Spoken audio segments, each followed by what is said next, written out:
लक्ष्मी का आशीर्वाद। एक स्त्री के कर्मों की कथा। पापों में डूबी नारी, तेरे बुरे कर्मों के कारण मैं तेरे घर से जा रही हूँ। कहा जाता है कुछ घर ऐसे होते हैं जहाँ माँ लक्ष्मी कभी प्रवेश नहीं करती। छोटी छोटी गलतियाँ उन्हें घर से दूर कर देती हैं, और जब वह घर छोड़ देती हैं, तो वहाँ दुख, कलह और गरीबी का साया छा जाता है।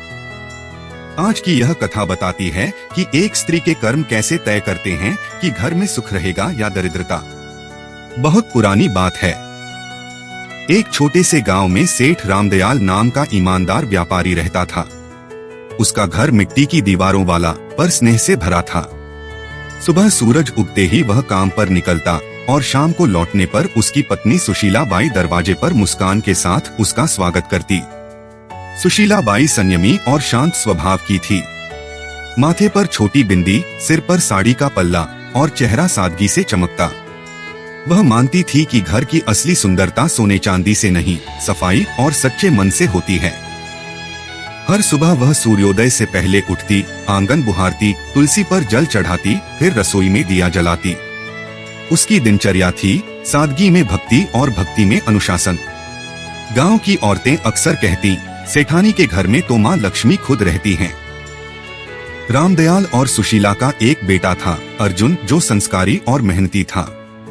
वह माँ से कहता, अम्मा, जब आप तुलसी पर दिया जलाती हैं, लगता है घर में देवी उतर आई हैं। माँ मुस्कुराती और कहती, बेटा, देवी वहीं रहती हैं जहाँ सफाई और श्रद्धा हो। लेकिन समय का नियम है, सुख स्थायी नहीं होता। एक दिन सुशीला बाई बीमार पड़ गईं। वैद्य बुलाए गए, दवाएं दी गई, पर उनकी तबीयत बिगड़ती ही चली गई। धीरे धीरे घर का उजाला जैसे मंद पड़ने लगा। रामदयाल रातों को आंगन में बैठकर सोचता, कहीं मैंने कोई पाप तो नहीं किया।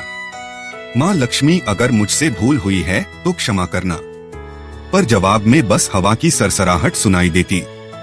सुशीला की हालत देखकर उसने सोचा, अब अर्जुन की शादी कर दूं ताकि घर संभल सके। सुशीला ने थके स्वर में कहा, अगर यही उचित है तो कर दीजिए। कुछ ही दिनों में एक लड़की का पता चला, राधा। साधारण, संस्कारी और शांत स्वभाव वाली। सेठ ने उसे देखा तो मन में ठहराव आ गया, यही बहू मेरे घर को फिर से उजाले से भर देगी। शुभ दिन निकला, विवाह हुआ और राधा सेठ के घर की बहू बन गई। शुरुआत में सब कुछ बहुत अच्छा था। राधा सुबह जल्दी उठती, आंगन बुहारती, तुलसी को प्रणाम करती और रसोई में भोग बनाती। सुशीला बाई के चेहरे पर सुकून लौट आया। उन्हें लगा अब घर फिर से माँ लक्ष्मी का मंदिर बन जाएगा। पर कुछ ही महीनों में सब बदल गया। राधा देर तक सोने लगी, सफाई में ढिलाई आने लगी। आंगन में अब सूरज निकलने के बाद ही झाड़ू लगती।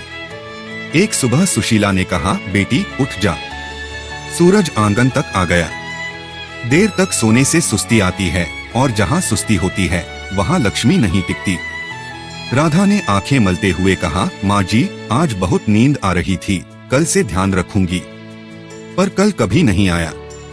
एक दिन झाड़ू गलती से राधा के पैर से लग गई। सुशीला ने तुरंत कहा, बेटी, झाड़ू को पैर मत लगाना, यह माँ लक्ष्मी का प्रतीक है। राधा हंस पड़ी, माँ जी, यह तो बस झाड़ू है, आप भी हर चीज को देवी बना देती हैं। सुशीला ने धीमे स्वर में कहा, बेटी, जब हम छोटी बातों को नजरअंदाज करते हैं तब बड़ी बरकतें रूठ जाती हैं। धीरे धीरे राधा का मन घर गृहस्थी से उचट गया। रात को रसोई में झूठे बर्तन छोड़ देती। सुबह जब सुशीला बाई देखती तो मन दुखी हो उठता। उन्होंने समझाया, रसोई माँ अन्नपूर्णा का घर है। रात में झूठे बर्तन छोड़ना अपवित्रता को बुलाना है। राधा ने कहा, माँ जी, इतना गंभीर मत लीजिए, सुबह साफ कर दूंगी। शाम को जब सूरज ढलता, सुशीला बाई दिया जलाती, लेकिन राधा उसी समय झाड़ू लगाना शुरू कर देती। माँ ने कहा, बेटी, यह लक्ष्मी के आगमन का समय है, शाम को झाड़ू नहीं लगाते। राधा बोली, माँ जी, अब जमाना बदल गया है, दिन में वक्त नहीं मिलता। सुशीला बोली, बेटी, जमाना बदल सकता है, लेकिन घर की मर्यादा नहीं। धीरे धीरे घर की पवित्रता घटने लगी। तुलसी सूख गई, पूजा की घंटी बंद हो गई, और फिर व्यापार में भी गिरावट आने लगी। सेठ ने कहा, अजीब बात है, पहले काम में बरकत थी, अब सब उल्टा हो गया। सुशीला बोली, बरकत वहाँ नहीं रहती जहाँ सफाई और श्रद्धा खत्म हो जाए। राधा यह सब सुनती, पर उसे लगता यह बस अंधविश्वास है। फिर भी कुछ महीनों में व्यापार डूब गया। अनाज में कीड़े लग गए, सौदे रुक गए और एक रात गोदाम में आग लग गई। सेठ वहीं बैठ गया, आंखों में आंसू थे। माँ लक्ष्मी ने सच में मुंह मोड़ लिया है, उसने कहा। घर लौटते समय सन्नाटा छाया था। सेठ ने गुस्से में कहा, अब बस सब खत्म हो गया और इसका कारण मैं जानता हूँ। उसकी नजर राधा पर पड़ी। राधा घबरा गई, पिताजी मैंने क्या किया? सेठ ने कहा, जिस दिन तू इस घर में आई उसी दिन से बरकत घटने लगी। ना सफाई, ना श्रद्धा, ना पूजा। जब घर की स्त्री मर्यादा भूल जाए तो लक्ष्मी भी घर छोड़ देती है। राधा रो पड़ी, मैंने किसी का बुरा नहीं चाहा, बस आधुनिक ढंग से जीना चाहा। क्या इतनी सी वजह से सब मुझसे छिन गया? सेठ ने कहा, हाँ, क्योंकि घर की नींव स्त्री के कर्मों पर टिकी होती है। यह कहकर उसने दरवाजे की ओर इशारा किया, जा बहू, इस घर से निकल जा, जब तक मन और घर दोनों पवित्र न हो जाएं। राधा मौन रही, आंखों से आंसू बहते रहे। उसने धीरे से दहलीज पार की और रात के अंधेरे में निकल गई। गांव से बाहर बरगद के नीचे बैठकर उसने आकाश की ओर देखा। माँ लक्ष्मी, अगर मुझसे भूल हुई है तो क्षमा करो। जब तक दर्शन नहीं दोगी मैं अन्न जल ग्रहण नहीं करूंगी। 3 दिन बीते। भूख और थकान से उसका शरीर कमजोर हो गया, पर मन दृढ़ था। तीसरे दिन सूर्यास्त के समय सामने सुनहरी आभा फैली। राधा ने आंखें खोली, सामने माँ लक्ष्मी का दिव्य रूप था। बेटी, देवी ने कहा, तेरी पश्चाताप ने मुझे यहाँ बुलाया है। बता, तू दुखी क्यों है? राधा ने हाथ जोड़कर कहा, माँ, मैंने गलती की। मैंने आपकी परंपराओं का अपमान किया। सासू माँ की बातों को पुराने रीति समझा। कृपा कर बताइए, मुझसे कौन कौन सी भूल हुई? माँ लक्ष्मी ने कहा, सुन बेटी, एक जब स्त्री झाड़ू को पैर से लगाती है तो वह मेरी अपमान करती है। 2 जब झूठे बर्तन चूल्हे पर रखे जाते हैं तो माँ अन्नपूर्णा नाराज होती हैं। 3 दहलीज पर बैठकर भोजन करना अशुभ होता है। 4 शाम को झाड़ू लगाना मेरे आगमन को रोक देता है। 5 सूरज निकलने के बाद सोना आलस्य लाता है, जिससे बरकत घटती है। 6 आंगन की गंदगी नकारात्मकता को बुलाती है। 7 रात में झूठे बर्तन छोड़ना दरिद्रता को आमंत्रण देता है। 8 दरवाजे को पैर से ठोकर मारना घर की मर्यादा को तोड़ता है। 9 झगड़ा और कटुता मेरे स्वरूप शांति को मिटा देती है।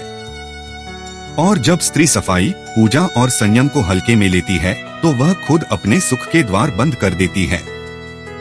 फिर देवी बोली, मैं वहीं बसती हूँ जहाँ स्वच्छता, श्रद्धा और सच्चा मन होता है। यह सिर्फ रीति नहीं, जीवन का संतुलन है। राधा की आंखों से आंसू रुक नहीं रहे थे। वह बोली, माँ, अब समझ गई। घर की रौनक सोने से नहीं, सच्चे मन से आती है। माँ मुस्कुराई, जा बेटी, अपने घर लौट जा, तेरे साथ बरकत भी लौटेगी। राधा ने नम आंखों से प्रणाम किया और घर की ओर लौट पड़ी।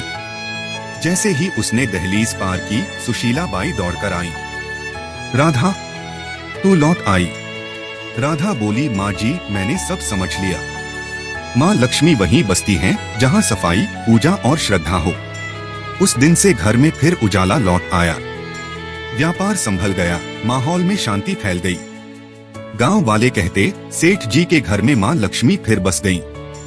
दोस्तों, याद रखिए, जो स्त्रियां सफाई, श्रद्धा और संयम को नजरअंदाज करती हैं, उनके घर से बरकत धीरे धीरे चली जाती है।